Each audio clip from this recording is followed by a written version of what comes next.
We've talked about it a few times with the different lawsuits and the different things that big tech companies have been facing, namely these four companies: Google, Amazon, Facebook, and I'm missing one. Who am I missing? Who's the FANG? Let's go FANG. Google, Amazon, Facebook, and Apple. I can't believe I forgot Apple. But these are the companies that are facing all kinds of dismantling possibilities from the lawmakers. And to actually put an exclamation mark on the whole idea of big tech being hit with antitrust lawsuit and possibly being broken up, Congress unveiled 5 bills directly aiming at tech companies, and you'll understand why just in a little bit. Let's go through the bills as according to Axios. So the bills are as follows. The first one is called the American Innovation and Choice Online Act. It was led by Democratic Representative David Cicilline of Rhode Island, who helms the antitrust subcommittee, and Representative Lance Gooden, who is from Texas. It is meant to prevent dominant companies from unfairly disadvantaging rivals, such as preventing smaller companies from establishing their own prices for goods. This is basically just targeted at Amazon. I don't know if y'all remember last year during the antitrust hearing where Amazon had to go to Congress. Amazon, Facebook, Apple, and Google had to go to Congress. And one of the things that they were accusing Amazon of is the fact that Amazon wasn't allowing smaller people to go to other platforms and sell their products for cheaper. Amazon basically, if you did that, Amazon would just blacklist you, which you would still be on the site, but Amazon would just basically suppress and wouldn't show the results for your product on the website. So that's one thing. That's the first bill that's directly aimed. Just that one is just like, this is all about Amazon. The second bill that they unveiled, it was last week Tuesday, is the platform, not last week Tuesday, it was over the weekend, is the Platform Competition and Opportunity Act, which was led by Representative Hakeem Jeffries, and it bans major online players from buying competitive threats. The bill is also supported by Representatives Cicilline, Nadir Buck. You know what? We're not even going to go through all these names. Basically, lawmakers are aiming to stop the practice of big tech companies from buying up rivals that they see as a threat. Just think of when Facebook bought Instagram and also bought WhatsApp. Basically, when Facebook did that, it just did that because it wanted to make sure that Instagram didn't take over Facebook, which Instagram now is more popular than Facebook. So Facebook knew that was coming, and they were like, you know what? We're not about to allow that to happen. So basically, this is to protect smaller companies, to ensure that smaller companies can grow to be something bigger and maybe challenge the dominant factors of these other companies. This one is more of what we think about when we think of monopolies, when we think of businesses becoming monopoly and just basically using their size to ensure that there are no other threats against them. The third bill that they unveiled is the Ending Platform Monopolies Act. And it was supported by Representative Cicilline. You know what? I'm not going through all these people's names. You can go, I'm gonna put a link down in the show and you can go see all the people who proposed this bill. But anyway, it is focused focused on Amazon. The idea of this bill is that it makes it illegal for companies to both own the platform and offer competing services on it as well. This also can focus on Google and YouTube, as lawmakers say that the search engine can not own a video service that has incentives to favor its results under the terms of the bill. So this is another one that's basically like targeting things like Apple, targeting companies like Google, targeting companies like and Amazon as well. Think of Apple with its App Store. One of the things that was being said during the hearings, multiple hearings, is the fact that Apple tends to promote its own services. It tends to promote Apple Music rather than Spotify, or promote its own video services over like Netflix or any of these other software that we have to be able to watch all the services online. And so that's what this bill is targeting, is to say like, yo, you're not allowed to do that anymore. And if you do that, you're going to have to face some of these threats. And this is one of the ways that they're saying, like, if you do it, we're going to be forced to have to break you up. But the problem with, which we'll get into the problem with all of these bills and some of the things that I have issues with how the bill is worded and the way that they went about it. So the fourth bill is called the Access Act, which is the Augmenting Compatibility and Competition by Enabling Service Switching. Oh my gosh.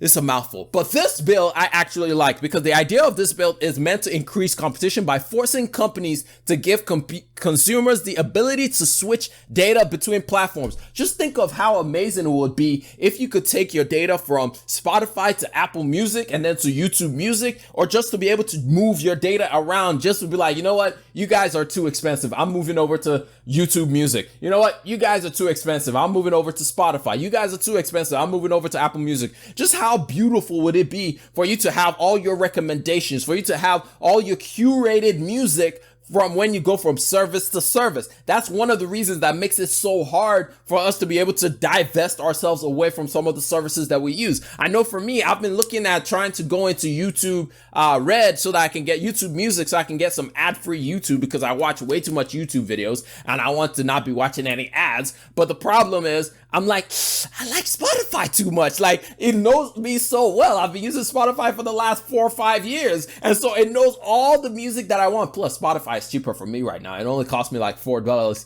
$5, because I still got that student discount, baby. You know, we love the student discount, but I still got a student discount. But I'm just trying to prepare for like when the student discount runs out. Am I going to switch to YouTube Music just because YouTube Music comes with YouTube Red? Which I wish YouTube kept that thing separated.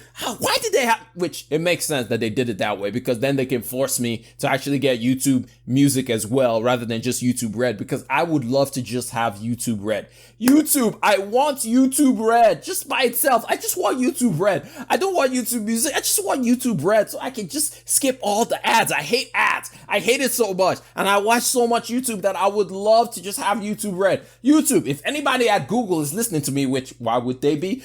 I just want YouTube Red. Can you just separate out YouTube Red so I can just have YouTube Red? But the point is, this Access Act, because the name is way too long and I'm not about to say it again, this Access Act is basically focused on you being able to own your data, rather than your data being owned by like Facebook and owned by like Google and owned by all these other companies that own our data. And then the last one, which is the Merger Filing Fee Modernization Act, is supported by, I'm not saying all the names, but basically it would give enforcers agencies more teeth and resources by requiring higher fees for mergers valued at $1 billion or more. And this one is basically to make companies, this one is kind of attached to the other one when it talks about, merging two companies together. And basically it's like, if it's two competing services and you want to start filing all the paperwork to go through all your mergers, you're going to have to pay a very pretty penny for us to file all these things, which basically it will be taking money out of the pockets of companies to fund the police. Just think about it. It would be like crooks paying the police officers for the police officers to go arrest the crooks. It's a crazy concept, but basically that's what they're trying to do. They're trying to make it harder for these companies to actually start to not compete against each other, but rather merge, which is one of the many ways that companies just kind of be like, you know what, it'll be better for us to just combine services rather than us competing against each other, which kind of slows down growth, slows down competition, and is not good for the economy as a whole. Rather, it's better for two companies to be competing against each other and clashing all the time, trying to take market share from each other rather than just combining, which slows down the rate of competition and slows down the rate of growth and change. So basically, these are the 5 bills that were unveiled. I think it was earlier this week or last week that were unveiled, and it was just basically like, we're coming for you. They're finally like, this was the first time in a long time where we've had a bipartisan agreement on something. I mean, when was the last time that two sides of Congress actually were like, you know what? We agree with them and we want to take this thing further and we want to talk about this thing a little bit more to figure out what we need to do as far as this whole issue is concerned. We've not had that in a very long time. So it's good we actually had this. However, I have a few bones to pick with this. First, these bills to me are way too specific. These bills are way too specific. One of the things that I noticed when I was reading, it's not in this article, but in another article that I was reading, one of the things I noticed immediately was there was a cap. It said that in a lot of these bills, they put a cap of the companies have to have at least $600 billion market cap or more. In other words, this is literally just focused on big tech, and it's not a diverse enough baseline for setting the new standard of what antitrust is going to be moving forward. It doesn't help us when other companies come along the way that don't fit this specific type of issue or doesn't fit this specific situation. And that's one thing that I don't like about this bill or these bills. It's way too specific. It's way too specified. I get the idea of what they're trying to do. I get the idea of what they're trying to put into place to ensure that these companies don't just keep running roughshod all over the place. But it feels like these bills are very much retroactive. It's like trying to take care of issues that happened in the past rather than trying to make sure that these situations don't happen again in the future and trying to put things into place. It feels like we're not trying to get ahead of the situation. We're just trying to play catch up, and we're always behind when it comes to these kind of things. So I don't like the bill and the idea of the bill in that aspect. Also, the other problem I had with it, if we talk about one of the bills, which is the Platform Competition Opportunity Act, I don't like this one because this bill can also refer to companies like Walmart, which Walmart has their Great Value brand, which they sell in Walmart as well. And so they're competing against other brands. Now, the difference is kind of different because unlike in Amazon, where Amazon can basically put its result at the very top, Walmart just has to hope that when you walk in the store, you're going to compare the two prices and then pick one rather than the other, or pick their brand rather than the other brand. Where on Amazon and online, they can finesse things and play with things in the backdrop where we don't really know about it, which is what they've been accused of doing multiple times, which is basically they take the data of sellers and then say, oh, this product sells really well, we're going to make our own. And not only are we going to make our own version of that, we're also going to take that information and put our research, whenever anybody searches for this stuff, our stuff is always going to be right on top, which is what they're really coming against Amazon for. But again, it goes back to this bill it's way too specified, and it's just I just don't like the way that they went about it. There was one other thing that they said that it just doesn't have the flexibility. That was the last thing I was gonna say is it just doesn't have the flexibility of what we should be having for antitrust bills. One of the reasons that we're changing the old antitrust laws is because the old antitrust laws just doesn't play as well of a role as it should for our current climate. But putting these kind of antitrust bills into action also is not going to do what we need for future companies and future issues that may arise when we talk about this stuff. But anyway, that's basically the idea of how they're trying to play against against big tech and how they're trying to take big tech down and control big tech moving into the future. And now the other part of this that just got announced actually earlier today, or was it yesterday? I can't remember when, but it was announced that the White House just appointed Lina Khan as the federal chair of the FTC chairman, as the chair for the FTC. If you don't know what the FTC is the Federal Trade Commission. And this has been one of the organizations that has been zeroing in on all the big tech companies to really attack them. Now, you might be saying, who exactly is Lina Khan and why should you care about Lina Khan? Well, Lina Khan is a former Columbia law professor known for her stance that Amazon's retail business should be separated from its platform.